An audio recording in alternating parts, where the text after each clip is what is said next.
ರಾಜ್ಯ ಸರ್ಕಾರದ ಪಂಚ ಗ್ಯಾರಂಟಿಗಳ ಪೈಕಿ ಒಂದಾದ ಗೃಹಲಕ್ಷ್ಮಿ ಯೋಜನೆ ಇತ್ತೀಚೆಗೆ ಚರ್ಚೆಗೆ ಗ್ರಾಸವಾಗಿದೆ. ಇದಕ್ಕೆ ಕಾರಣ ಕಳೆದ ಕೆಲವು ತಿಂಗಳುಗಳಿಂದ ಮಹಿಳೆಯರಿಗೆ ತಲುಪಬೇಕಿದ್ದ 2,000 ರೂಪಾಯಿ ಹಣವನ್ನ ಸರ್ಕಾರ ಖಾತೆಗಳಿಗೆ ಹಾಕದೆ ಬಾಕಿ ಉಳಿಸಿಕೊಂಡಿರುವುದು.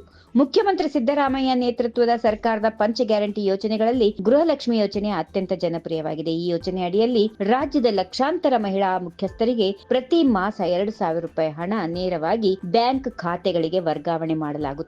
ಆದರೆ ಕಳೆದ ಕೆಲವು ತಿಂಗಳಿನಿಂದ ಹಣ ತಲುಪುತ್ತಿಲ್ಲ ಎನ್ನುವ ದೂರುಗಳು ಕೇಳಿಬರುತ್ತಿವೆ. ಈ ಬಗ್ಗೆ ಸರ್ಕಾರ ಸ್ಪಷ್ಟನೆ ನೀಡಿದ್ದು, ತಾಂತ್ರಿಕ ಸಮಸ್ಯೆ, ಹಣಕಾಸು ಲಭ್ಯತೆ ಹಾಗೂ ಬೇರೆ ಕಾರಣಗಳಿಂದಾಗಿ ಹಣ ಬಿಡುಗಡೆ ವಿಳಂಬವಾಗಿರುವುದಾಗಿ ಹೇಳಲಾಗಿದೆ.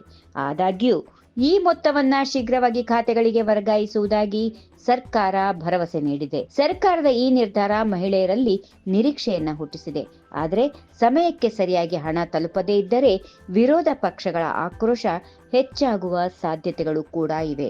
ಆದರೆ ಇದೀಗ ಸ್ಥಗಿತಗೊಂಡಿರುವ ಗೃಹಲಕ್ಷ್ಮಿ ಯೋಜನೆಯ ಹಣ ಇನ್ನೂ ಒಂದೆರಡು ದಿನಗಳಲ್ಲಿ ಬಿಡುಗಡೆಯಾಗಲಿದೆ ಎಂಬ ಮಾಹಿತಿ ಲಭ್ಯವಾಗಿದೆ. ಹಣ ಬಿಡುಗಡೆ ತಡವಾದ ಕಾರಣ ರಾಜ್ಯ ಸರ್ಕಾರದ ಇಮೇಜ್ ಡ್ಯಾಮೇಜ್ ಆಗಿರುವ ಕಾರಣ ಕೂಡಲೇ ಹಣ ಬಿಡುಗಡೆ ಮಾಡಲು ಸರ್ಕಾರ ಚಿಂತನೆ ನಡೆಸಿದೆ. ಇನ್ನು ಪ್ರಧಾನಿ ನರೇಂದ್ರ ಮೋದಿ 2 ದಿನಗಳ ಹಿಂದೆ ಪಿಎಂ ಕಿಸಾನ್ ಮೊತ್ತ ಬಿಡುಗಡೆ ಮಾಡಿರುವ ಹಿನ್ನೆಲೆ ಇತ್ತ ರಾಜ್ಯ ಸರ್ಕಾರ ಕೂಡ ಈಗ ಒತ್ತಡಕ್ಕೆ ಸಿಲುಕಿದೆ. ಹೀಗಾಗಿ ಇನ್ನೆರಡು ದಿನಗಳಲ್ಲಿ ಮಹಿಳೆಯರ ಖಾತೆಗೆ ಹಣ ಬರುವ ನಿರೀಕ್ಷೆ ಇದೆ.